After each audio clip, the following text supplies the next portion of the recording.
The first few days of silence were met with confusion, even concern, but nothing catastrophic. When Earth failed to respond to routine communication requests, it was brushed off as a technical glitch, perhaps due to a malfunction in the vast network of interstellar relays. After all, no system, no matter how sophisticated, was immune to occasional error. But then the days turned into weeks, and the silence persisted. No transmissions, no updates, no emergency signals, not even a single broadcast from Earth's once active communications hubs. The galaxy began to stir with suspicion. For the alien species that had long maintained open channels with Earth, the sudden absence was unsettling. The Grand Council of the Zolokians, a peaceful race known for their neutrality, issued a formal inquiry, but received nothing. The Exyrix Dominion, on the other hand, interpreted the silence as a challenge. Earth's absence from the galactic stage felt like a void, a vacuum that left too many unanswered questions. "I told you something was wrong," grumbled Exyrix Commander Rowland as he stood before a massive holographic display of Earth's last known coordinates. "We've let them grow too powerful." Rowland had long suspected that humanity's rapid technological advancements were a dangerous game, one that might one day come back to haunt them all. Yet even he could not have foreseen this sudden disappearance, a silence that had no precedent in the history of intergalactic relations. The Exyrix Dominion had long seen Earth as both a potential ally and a rival.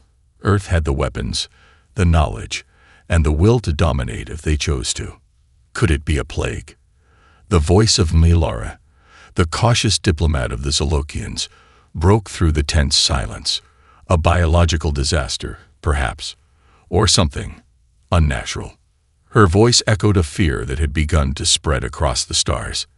But no one could truly believe that Earth, a planet that had weathered cosmic storms, technological revolutions, and even external invasions, could simply fall victim to something as ordinary as a virus.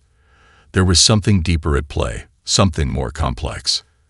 As the weeks wore on, the Galactic Intelligence Network, GIN, a coalition of sentient species working together to maintain peace, issued a joint call for a universal investigation. Surveillance drones were dispatched to monitor Earth from orbit, while undercover operatives were sent to neighboring planets that had once interacted with humans. The results were always the same. Earth was completely off the grid. No signs of distress, no broken communications infrastructure, not even a faint signal from human satellites. Whispers began to circulate. Had Earth been abandoned? Had the human race turned its back on the galaxy entirely? Some believed that humanity had been wiped out by a catastrophic event, perhaps a war they couldn't recover from. Others, though, were far less optimistic. There were those who feared that Earth's silence was a harbinger of something far more sinister, a deliberate withdrawal, a retreat into something far more dangerous than anyone had expected. As the first month passed, a new theory began to emerge among the more cautious members of the Galactic Council. Perhaps Earth was sending a message, but not one of destruction. It was a warning. A signal to the galaxy that humanity had grown beyond its role as a mere participant in galactic affairs. But what that meant remained unclear. Earth had always been a planet of contradictions, violent and peaceful, advanced yet chaotic. Now, it seemed, the galaxy would have to reckon with what Earth had become. In a darkened conference room aboard a Zolokian star cruiser, Commander Raylan met with representatives from the Andoran fleet, the Maku Alliance, and the Freyari Coalition. Together, they sat in a tense silence, studying Earth's empty communications channel. "If they are still out there," Raylan said, his voice tight with concern, "it's only a matter of time before they make their next move."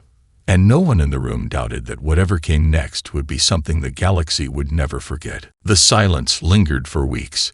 The galaxy, once bustling with the usual hum of interstellar communications, now felt unnaturally quiet.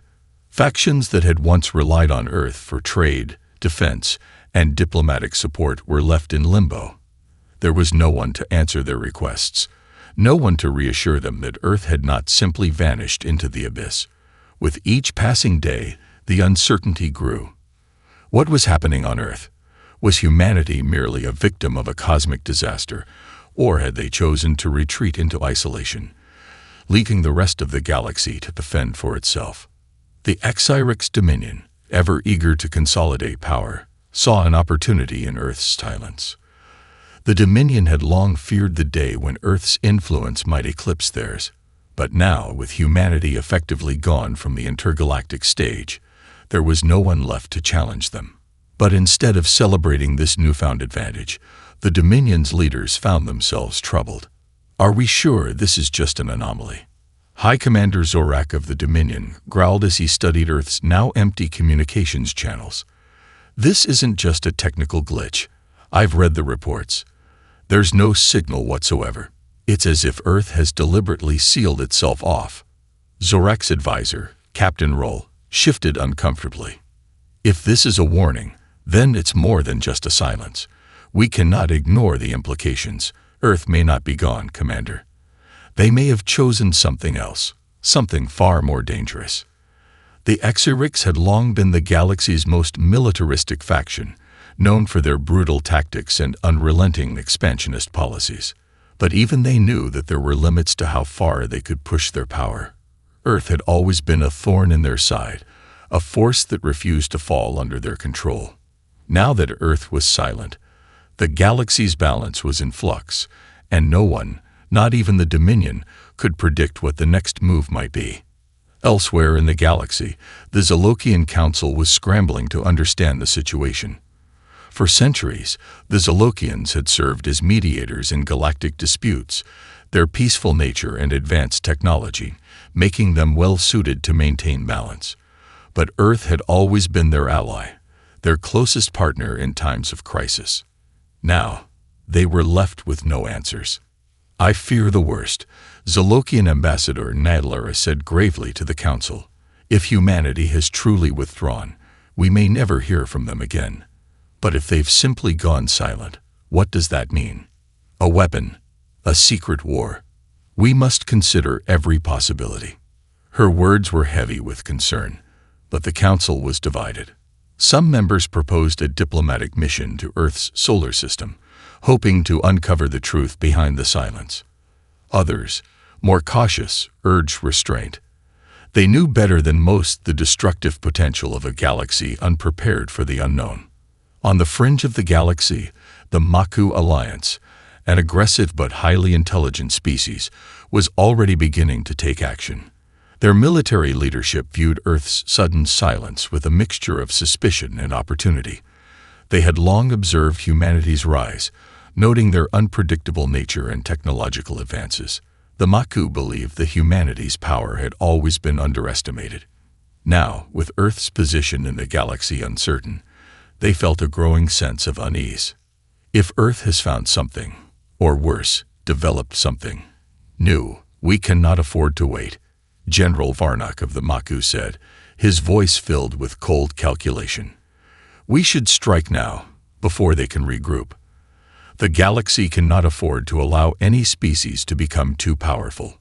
But not all of the Maku leadership shared Varnak's view. In a hidden chamber on their capital planet, Counselor Talus, a strategist known for her wisdom, countered, "We cannot rush to conclusions. If Earth is hiding something, there are other ways to find out. A rash attack will only escalate matters. We must proceed carefully." Despite their differences, all factions knew one thing. The silence of Earth was more than a mystery. It was a warning.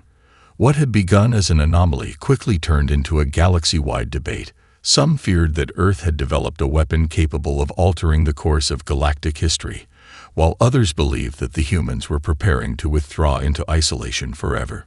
The reality was likely far worse, but no one knew the true extent of humanity's intentions. As the tension grew, so did the whispers. Among the streets of star cities and in the deepest reaches of space, rumors began to circulate. Some claimed that Earth had uncovered a lost technology, an ancient power buried beneath the surface of the planet, one that could shift the very fabric of reality itself. Others spoke of a new alliance between Earth and a long-forgotten race, one with the power to reshape the galaxy in their image. Some even wondered if Earth's silence was a bluff, an elaborate scheme to force the galaxy into submission. In the halls of the Galactic Intelligence Network, a small but dedicated group of human operatives, known only to a select few, were already working in the shadows. They had been monitoring the galaxy's response to Earth's silence from the start, knowing that the galaxy was on the edge of a precipice. The truth, however, was far more complicated than anyone could imagine. As they prepared to make their move, they realized that the greatest danger wasn't just from the alien factions that had turned their eyes toward Earth. It was from the silence itself. The storm was building, and no one knew when it would break. The galaxy was in chaos, yet Earth remained a mystery. While rumors of Earth's silence continued to spread, there was one undeniable truth. Humanity had become a force that couldn't be ignored. It wasn't long before the Galactic Intelligence Network, GIN, issued a public statement urging all galactic powers to halt any hostile actions against Earth until more was known. The silence, after all, was still a mystery, and every faction was trying to uncover the truth. But in the shadow of these official talks, something else was happening. A secret transmission, encoded with an encryption that only a select few could decipher, suddenly pierced the galaxy's communication lines. It wasn't a beacon of distress, nor a cry for help, but a chillingly calculated message from Earth. "We are still here, and we no longer wish to be part of your game." The message was brief, but its impact was immediate and profound. For the first time since Earth's silence began, a direct communication was sent. The inhabitants of the galaxy, who had spent weeks speculating, now had something tangible to work with, albeit cryptic and ominous. The message made it clear that humanity wasn't dead, nor was it simply hiding. They had made a decision to sever their ties with the galaxy and no longer participate in the complex political games that had governed intergalactic relations for centuries. At the heart of this message was a new philosophy. Earth was not a victim of circumstances. It was reclaiming its own future. The voice on the transmission was calm, even serene. It wasn't panicked, nor was it demanding. It was resolute. The speaker, who was never named, introduced themselves as the Arbiter, the leader of the humans who had guided Earth's quiet withdrawal. The Arbiter's voice had an air of finality to it, as if humanity had made its decision long before the galaxy realized it. They spoke of Earth's self-imposed isolation as a necessary step for the survival and evolution of their species. "We have watched the galaxy for long enough." The Arbiter's voice resonated through the transmission. "We've seen the wars, the betrayals, the constant shifting of power, and we've realized that we, too, have become pawns in this grand game. No more." The implications of these words rippled through the galaxy. Factions like the HFY Dominion, the Maku Alliance, and the Zolokians, who had once relied on Earth's support and cooperation, now faced a stark reality. Humanity had withdrawn not just physically but ideologically. The Arbiter's declaration was more than a rejection of the current political landscape. It was a statement of independence, one that reverberated with the weight of the untold technological advancements Earth had quietly developed over the years. The HFY Dominion, ever quick to action, immediately began preparing for an aggressive response. They viewed the message as a challenge, a gauntlet thrown before them. They had long feared Earth's potential for military dominance, and now it seemed that fear was becoming reality. The Dominion's fleets were mobilized, ready to make their way toward Earth's solar system. A silent threat loomed over the galaxy. Humanity was no longer willing to negotiate or be controlled. Would they stand down, or would they use their newfound isolation to develop weapons that could threaten the entire galaxy? The Zolokians, on the other hand, were torn. Ambassador Nylara, who had always advocated for peace and diplomacy, found herself questioning everything she knew. Earth's retreat was not a typical diplomatic maneuver. The message wasn't one of fear, but of strength. What had happened to the humans she once knew? Could they truly have developed the means to exist without the broader galactic support network they had relied on for centuries? While some factions scrambled to prepare for conflict, others, like the Orcs, the ancient race of scholars and philosophers, expressed cautious optimism.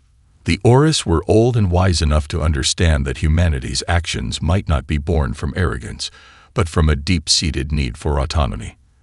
Perhaps Earth had been quietly preparing for this moment for generations. But what lay beneath their silence remained a question none could answer. Meanwhile, on Earth itself, the diplomatic channels remained closed. The Arbiter's message was not an invitation for negotiation or a call for aid. It was an ultimatum. Humanity had learned to survive without the galaxy's constant interference. But it was clear that this message was more than just a declaration of withdrawal. It was a signal that Earth was no longer bound by the conventions of galactic politics. They were free. And that freedom came with the promise of something more. For years, Earth's most brilliant minds have been working in isolation, developing technologies far beyond what the galaxy had ever seen.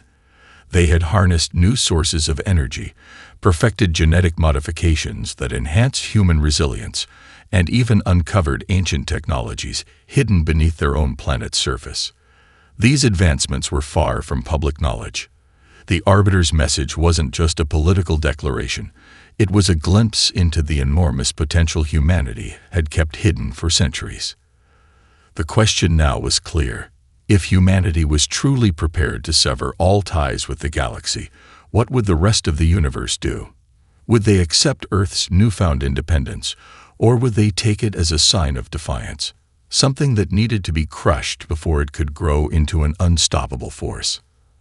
As the galaxy held its breath, one thing was certain: humanity was no longer the quiet, insignificant player it had once been. Earth's silence was not just a withdrawal.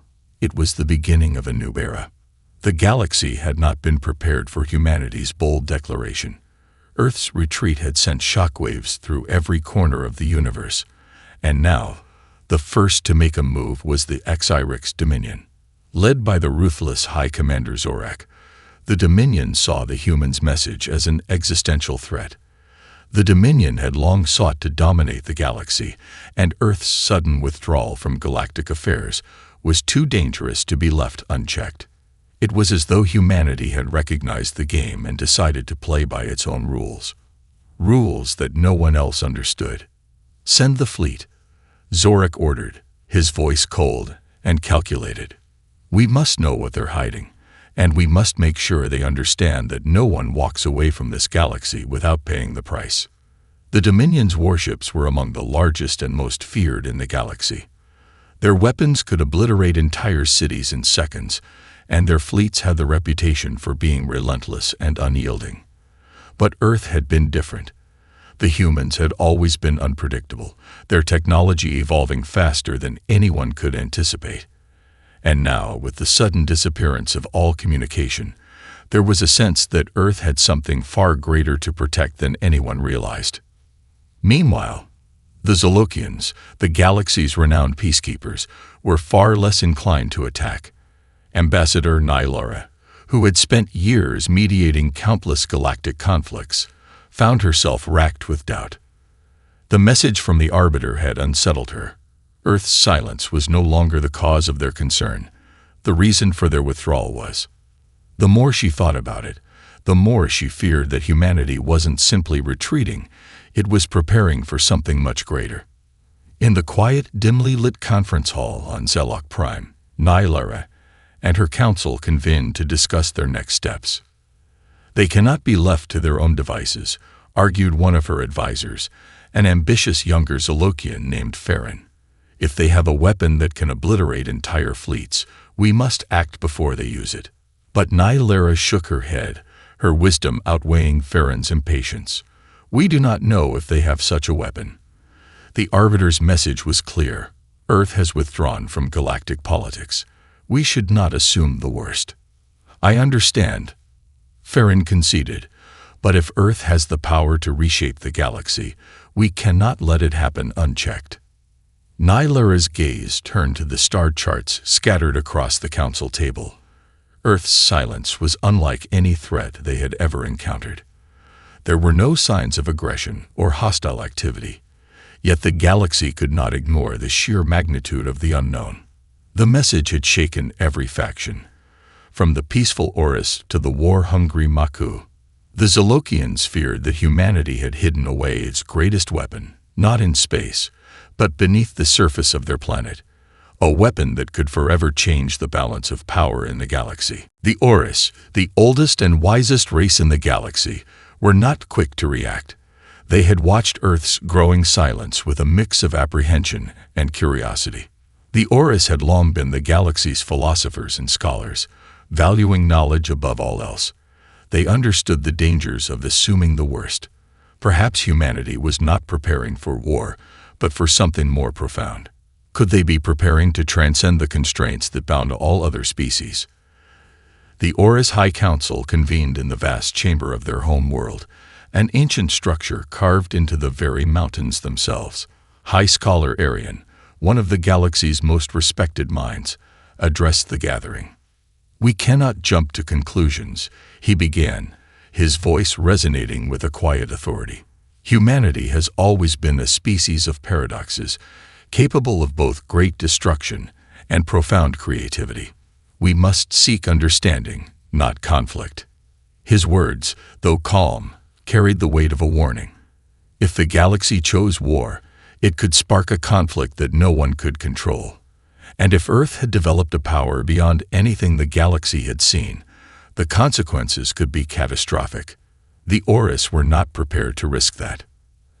As factions debated, a quieter, more covert movement was forming. Humanity's silence had already begun to unravel the intricate web of power and politics that held the galaxy together. While the Dominion prepared its assault, and the Zolokians attempted to broker peace, a small, secretive group of humans had begun working in the shadows, deep within the confines of their solar system. They were the ones who had quietly orchestrated Earth's withdrawal, those who had seen what others could not, a future beyond the reach of alien influence. Known only as the sons and daughters of Earth, they were the architects of humanity's next great leap. Through coded messages, they had been preparing Earth for this very moment for generations. On Earth's surface, a select group of scientists and engineers worked feverishly in hidden underground labs, their fingers tracing the intricate designs of technology that the galaxy had never even dreamed of. The machines they had built were silent but powerful. Humankind had unlocked ancient forces buried beneath their feet, forces that could manipulate gravity itself, harness energy in ways that defied known physics, and control the very fabric of space. Earth was not defenseless. In fact, it was ready. And as the galaxy braced for war, humanity's quiet rebellion had only just begun. As the galaxy's factions prepared for the inevitable confrontation, Earth remained silent. The message from the Arbiter had left more questions than answers, and no one could shake the feeling that something far greater was at play beneath the surface. The response to Earth's retreat had been swift, but it was clear now that the situation was more complex than anyone had imagined. The Exyrix Dominion, having already mobilized their fleet, set course for Earth's solar system, their warships bristling with energy cannons and plasma warheads. High Commander Zorak knew that speed was of the essence. His scouts reported that humanity's defenses had grown more sophisticated, more formidable, but he still believed the Dominion's firepower was unmatched. Earth had never faced the full might of the Dominion, and Zorak was confident that they could crush any resistance. The silence would end when they arrived, and Zorak was prepared to take whatever action was necessary to ensure the Dominion's dominance. Once we reach Earth's orbit, Zorak ordered his fleet commanders, "We'll bombard the planet's surface. We cannot afford to let them prepare any longer. The galaxy cannot afford a power that is beyond control." But as the fleet neared Earth's system, something unexpected happened. A strange, pulsing signal began to emanate from the planet. It was faint at first, a low hum vibrating through the void, but it grew stronger, more distinct. It was not a distress signal or a plea for mercy. It was something else entirely, a command. The Exyrix fleet halted in place, their commander stunned. The signal was coming from Earth's moon. "Bring up the readings," Zorak growled, staring at the holographic display in front of him. A complex array of data flooded the screen. The signal wasn't random. It was organized, structured in a way that no natural phenomenon could replicate. Zorak's brow furrowed as he analyzed the signal's frequency. It wasn't anything the Dominion had encountered before, but it had the unmistakable scent of technology, human technology. "Alert the fleet," Zorak ordered sharply. "This isn't a simple signal. Prepare for immediate." But before he could finish his sentence, the entire fleet shook. The first wave of high-frequency pulses struck their ships, disrupting their shields and communication systems. The Exarch's fleet was forced into defensive positions, with their technology temporarily disabled by the intensity of the unknown signal. For a brief moment, panic spread through the ranks. The sudden attack was unexpected and unlike anything the Exarchs had ever encountered. And though their fleet had been prepared for conflict, no one had anticipated that Earth would have the capability to strike first, not without warning, not with such precision. "Move the fleet to full readiness," Zorak barked, struggling to regain control. But it was too late. The signal didn't just disrupt, it was sending a message. An echo of humanity's power had reverberated across space, and it was only just beginning to show its true potential. On Earth's surface, hidden beneath layers of secrecy, the sons and daughters of Earth watched the unfolding events with quiet satisfaction. They had anticipated this moment for years, had prepared for the day when humanity's secret would no longer be just an unknown to the galaxy, but a tangible, undeniable force. Their research and technology, long kept under wraps, had now been unleashed, signaling the world's readiness for what was to come. "We were right," whispered Dr. Celia Rook, the chief architect of Earth's technological renaissance, watching the feed from a command center deep in a hidden underground complex. "The galaxy has underestimated us. They thought we were weak, that we were isolated. But they never considered what we could become when we had the freedom to grow." Dr. Rook was not just speaking of Earth's technological advancements. She spoke of a transformation. The isolation that the Arbiter had declared was not just political, it was cultural. Earth was no longer confined by the old structures of galactic dependence. Humanity had created something more than weapons. They had cultivated a mindset of independence, of self-determination that would make them unstoppable. "We've crossed a line now," she added, her eyes locked onto the holographic images of Exarch ships floating in Earth's orbit. "The galaxy won't stand by and watch forever, but we will be ready for whatever they throw at us." Back in the Zolokian Council chamber, the Exarch's fleet, though formidable, was shaken. The signal from Earth had struck with such intensity that it left them scrambling to regain control. For a brief moment, Zorak's confidence wavered as the full scale of humanity's hidden power became clear. But there was no turning back now. The Exarch's dominion had already committed to their mission. Earth's silence had become an existential threat, and they would not be deterred by a mere demonstration of force. "Status report," Zorak barked as he steadied himself in the command chair of his flagship, the Manticore. His officers scrambled to respond, but the effects of the signal were widespread. Shields flickered. Weapon systems momentarily misfired. The pulse had disrupted more than just communications. It had thrown the entire fleet into disarray. "We are regaining control, Commander," the chief engineer reported, his voice tense. "The signal's frequency is too erratic. It's like it's not aimed at us directly.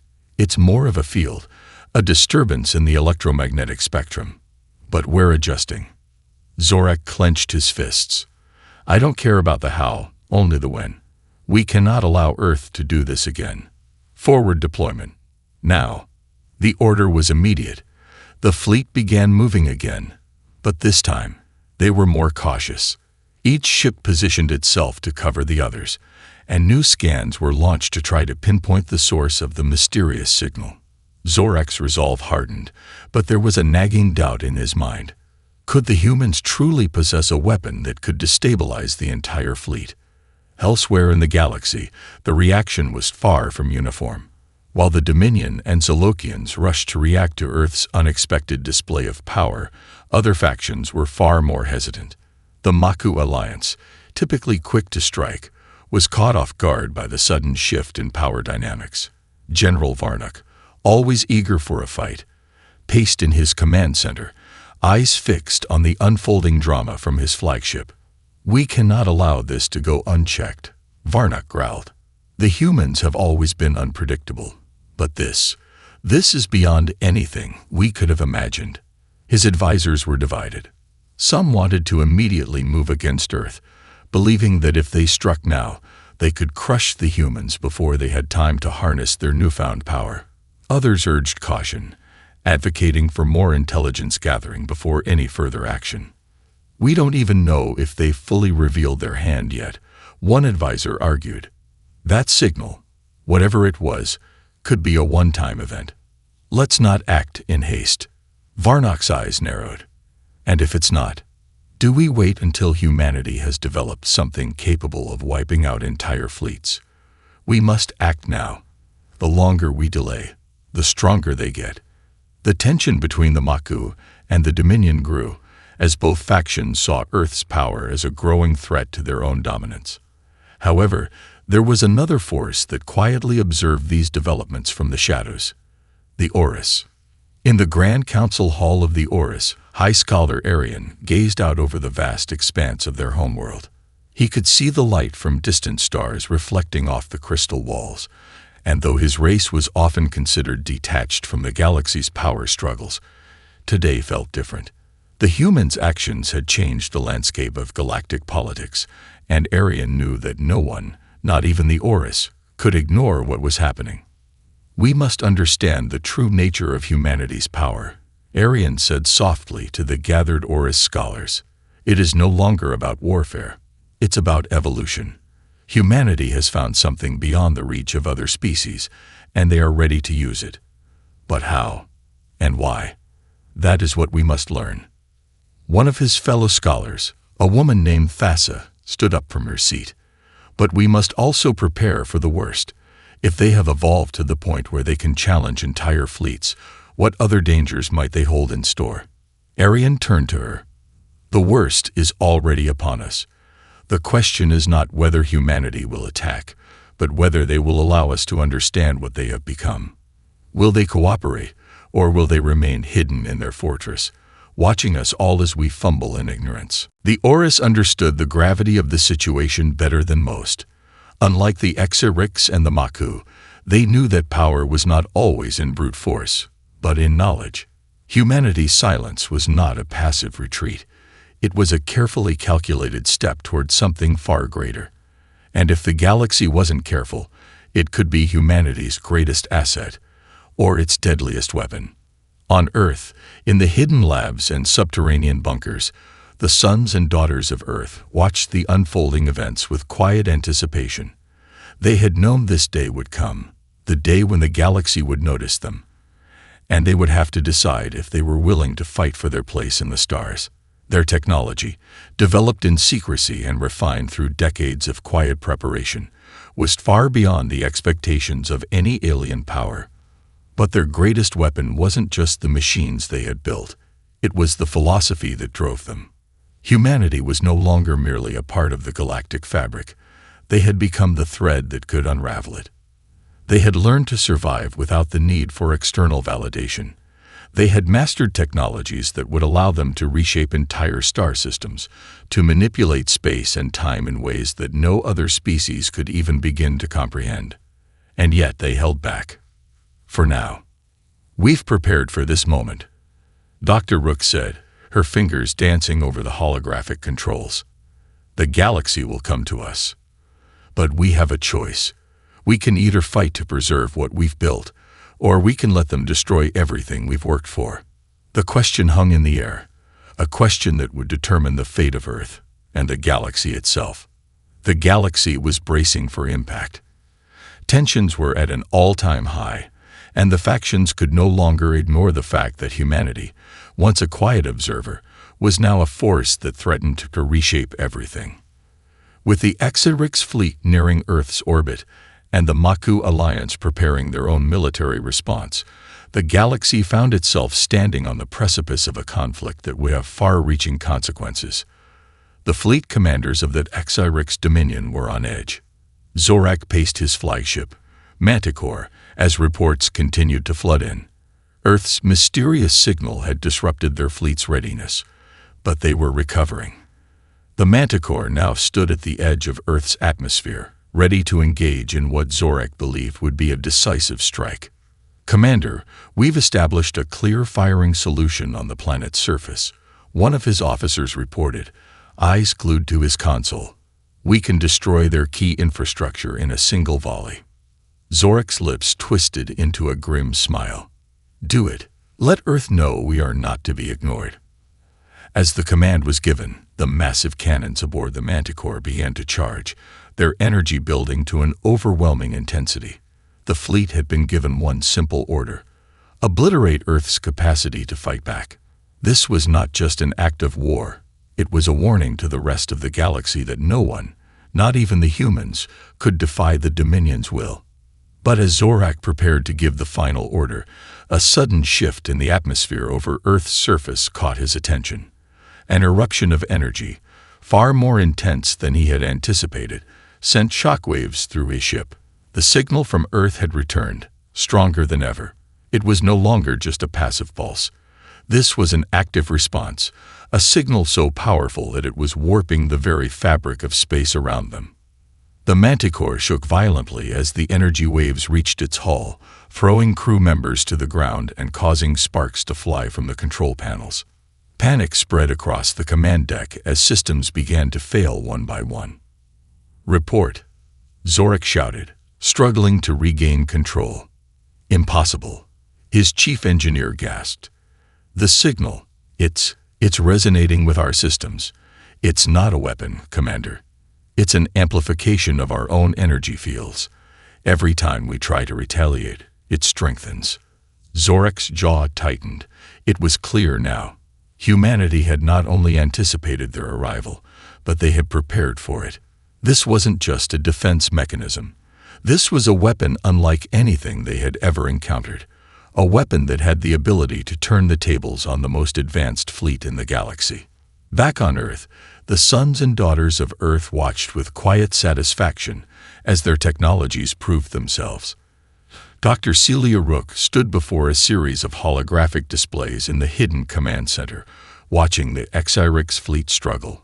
The power of the energy field they had created was a testament to the advancements humanity had achieved in secrecy. They had anticipated this moment, and they had created a force field that could not only defend against an attack, but also redirect it back onto the aggressors. "Now we can show them what we're truly capable of," Dr. Rook said softly. "We have the power to neutralize their might, and we have the power to strike back if necessary." The room fell into an expectant silence. Humanity had no intention of firing the first shot, but they had prepared for the possibility. Earth's energy shield was designed not just to protect, but to manipulate the force of incoming attacks. It was a technological marvel, something that would allow them to stand firm against even the most destructive weapons the galaxy could muster. However, the situation was far from resolved. While Earth had gained the upper hand in this moment, the larger conflict was still unfolding across the stars. That Exarix Dominion was not the only faction moving against humanity. The Maku Alliance had already begun mobilizing their own fleet, and whispers of covert operations from the Zolokians had begun to surface. Earth's display of power had sparked fear and awe, but also a desire to control it. A new arms race was beginning, one that could involve not just weapons, but entire planets, star systems, and even the very laws of nature itself. Meanwhile, the Orcs continued to observe from their distant sanctuaries. High Scholar Arian, who had long believed that knowledge should guide the galaxy toward peace, now found himself confronted with an uncomfortable truth. Humanity was no longer the fragile species it had once been. They had transcended the boundaries that had held other civilizations in check, and their newfound power was both a beacon of potential and a warning to the rest of the galaxy. "We must not approach this with fear," but with understanding. Arian said to his fellow Orcs scholars, "Humanity's evolution may be the key to the galaxy's future, but it is a future they will define, not us." The Orcs knew that time was running out. Soon, it would no longer be about diplomacy. The galaxy would have to make a choice: adapt to humanity's new reality, or risk conflict on a scale never before imagined. Back in the heart of Earth's command centers, the quiet hum of power continued to vibrate through the air. Earth had sent its message to the galaxy, loud, clear, and unyielding. The galaxy had watched as humanity's silence became the loudest cry of all. Now, as the fleet that had once seemed invincible faltered before their power, the question was no longer whether Earth would survive. It was whether the galaxy could. Humanity had turned the tide. The storm had begun. The battle for Earth had begun in earnest, but it was unlike any the galaxy had ever seen. The HFY fleet, once confident in their overwhelming strength, now found themselves locked in an escalating struggle with humanity's unforeseen power. The energy pulse from Earth had not only neutralized their initial assault, but had begun to force the invaders into a defensive retreat, their systems flickering under the weight of their own weapons. The very energy they had unleashed upon Earth was now being turned against them, amplified, and redirected by the mysterious technologies humanity had developed in secret. Zorak's face twisted in disbelief. His flagship, Manticore, had never been so vulnerable. The fleet was in disarray, unable to regain control of its systems. "What is this? How is this possible?" Zorak muttered under his breath. The Dominion had always prided itself on its technological superiority, but in this moment, humanity had proven something they could not have predicted: that their ingenuity and hidden potential were capable of not just resisting, but dismantling the most powerful war machines the galaxy had ever known. Back on Earth, the sons and daughters of Earth were watching as their plan unfolded. Dr. Celia Rook's hands hovered over the controls, her eyes focused on the screens before her. Earth's secret energy field had proven to be the key to neutralizing the HFY's threat, but that was only the first step. Humanity had long prepared for this moment, not just to defend, but to rise as the new power in the galaxy. "It's working," Dr. Rook said, her voice low but steady. "We've shown them what we're capable of. Now we must prove to the galaxy that we will not be cowed. We have the power to shape our destiny. And we will." Humanity's message was clear. They were no longer the weak, isolated species they once were. They had the power to defend themselves, and they were ready to defend their future, no matter the cost. But as the HFY's fleet struggled to regain control, something more troubling began to unfold in the far reaches of the galaxy. News spread quickly across star systems, reaching the ears of other factions who had been watching Earth's sudden rise.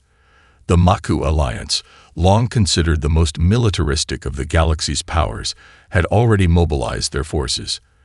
They saw Earth's power as a direct threat to their dominance, a new rival that could shift the balance in ways they couldn't allow. But the Zolokians, with their covert operations and shadowy intentions, had even darker plans in motion. They were not interested in a direct confrontation. They preferred manipulation, subterfuge, and control. The Orcs, ever cautious, had taken a different approach. Their scholars, though awed by humanity's advancements, did not see them as a threat to peace. They saw them as a potential catalyst for a new era. But to many in the galaxy, this was unacceptable. Earth was not to be allowed to rise unchecked, not without being brought to heel. The first shots of a new war were being fired, not in battlefields, but in political chambers across the galaxy. The factions were preparing for a confrontation unlike any they had ever known. The galaxy was about to face the consequences of underestimating humanity, and the power struggles that would follow would shape the future of the stars. Back on Earth, the sons and daughters of Earth knew the time had come to make a choice. They could no longer remain in the shadows, hoping the galaxy would leave them in peace. Humanity had drawn the line, and now they had to decide. Would they defend their newfound place in the galaxy with diplomacy, or would they be forced into total war? Dr. Rook stood tall, looking out over the command center as a new transmission came through. The message was clear. The galaxy was about to make its move. "Prepare for the worst," she said, her voice firm and resolute. "But remember this. We are no longer the underdogs. We will not go quietly into the night. This is our time." The decision was made. Earth would not back down. Whatever happened next, humanity would stand strong, defending their right to exist on their own terms. In the command center of the Orcs, High Scholar Arian watched the unfolding events with a mixture of awe and trepidation. The galaxy was now at a crossroads, and humanity had placed itself firmly at the center of it.